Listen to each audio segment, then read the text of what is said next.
Hello beautiful people, today is a beautiful day. I will finally be getting my braces off.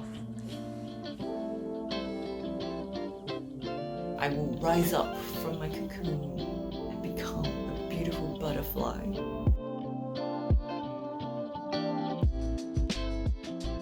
Hey everyone, as you can see, I've got my braces off. Looks great. Yay! The most common question I get asked is how long did I have my braces on for? The official date was probably 1 year, 360 days. It's pretty much 2 years. I definitely noticed I talk faster. I'm looking back at my old videos and I realized that I talk different. Like just slower maybe. Like, you know, when you have a bunch of metal and brackets in your mouth, you just talk different. So, and not having it on me, I do talk much faster.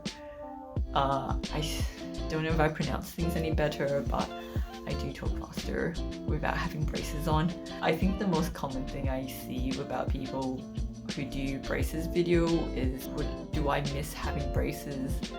The answer is no. I don't really miss it at all. I'm really proud that I went through the experience of having it, but I don't miss having braces at all.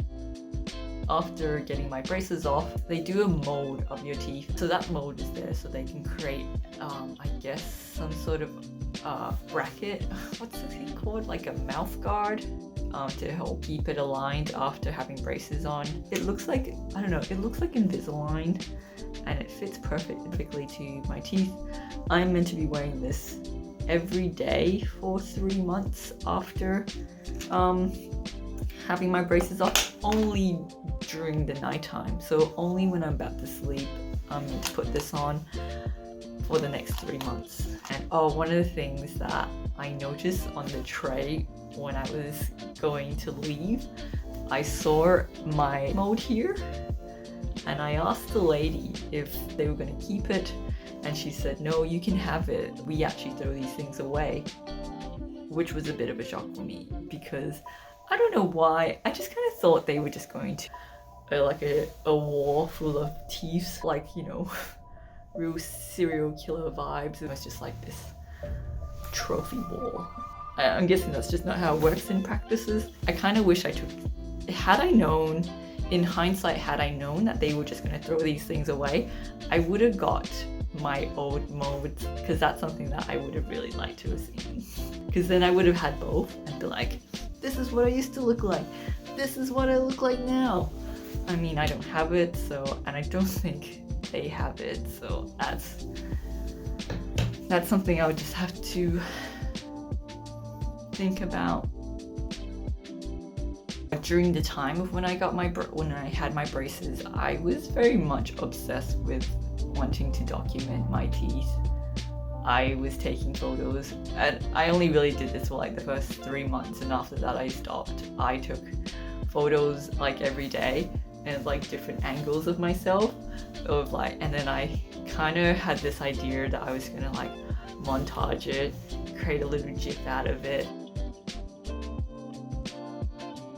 One of the things I also remember was the process of actually finding the right orthodontist. I actually live in Newcastle, not quite a city, but it's not rural in a way. That meant that there was I think there's only like 5 different orthodontic providers in the area, and one of the things I didn't know was that there were actually really long waiting times to go see an orthodontist in this area.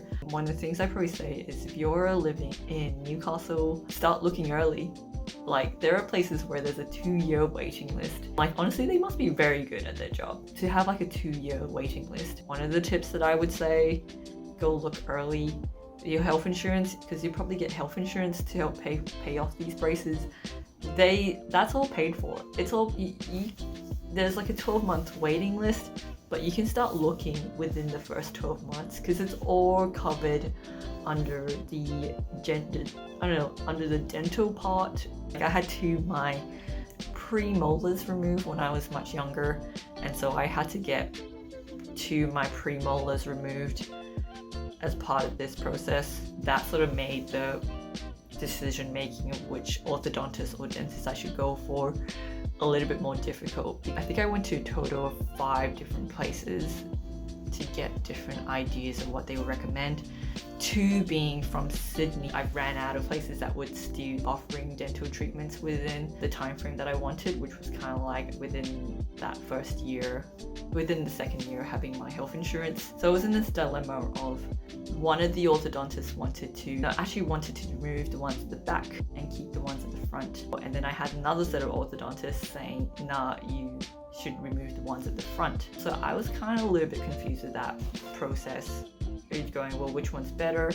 And so I went to Sydney. One of the orthodontists in Sydney, they had this 3D scan that they did of my teeth. And I told him the dilemma I was in, and he said, you should remove the one at the front because based on my Asian genes, there was this indication that I might have had dens evaginitis. It sounds kind of weird, that name. It's something along the lines of the root of the tooth is protruding out. I could be completely wrong here.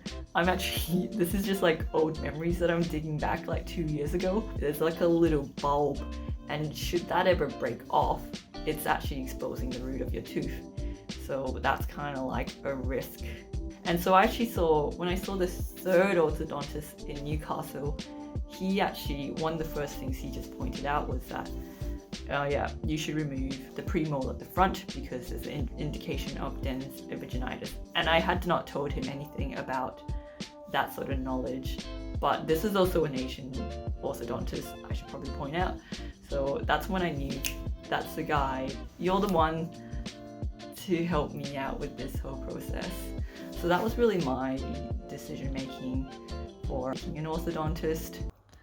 Hey guys, so whilst editing this video, I thought it'd be good to contact the orthodontist to get some after photos of what my teeth look like, because it was just a better photos than what I could have produced myself. And while I'm looking at it, I'm just like creating a thumbnail for this video. I've just sort of realized that it's really, my jawline has changed. I don't know about you, but that's what I'm sort of seeing. And I just don't know if that's related to the orthodontist or if it's just me aging. But here it is. These are like my mugshots here. But this is like what I used to look like 2019. And look at that jawline. It looks to be different. And my lips looks to sit differently. Obviously my smile is different. Like, I've got like, it's like everything's been pushed forward. That's all I can think about saying about having braces. If you want to do it, do it.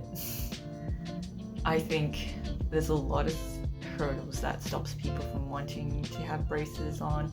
I think it's just sort of like the shock factor of like having to rock up to work or to school and have like people say, whoa, you have braces, and honestly, none of that really happened. I had a few people, like a few close workmates that said, oh wow, you got braces. And then after that, I was kind of like, And the same thing happened the other way around, to be honest. When I finally got it off, like not many people recognized I had gotten them off. Like they just didn't even realize. It's like they've sort of forgotten that I even had braces. And so it was like, you would have a chat with them and like they would just be like talking to you like normal. So I think that's just like another thing to just keep in mind, that people really just don't care. They're really just there to talk to you and not judge you because you have braces on. People really just don't care in the end. Is probably the message, and it's probably the message that should apply for a lot of things. I think that's all I have to say. I hope this video helps anyone that is thinking about getting braces. You know, you're probably gonna not like having them on, but at the same time, you also realize that it's only temporary and you'll be proud of yourself once you've gone through the process. I hope you all have a beautiful day. Bye!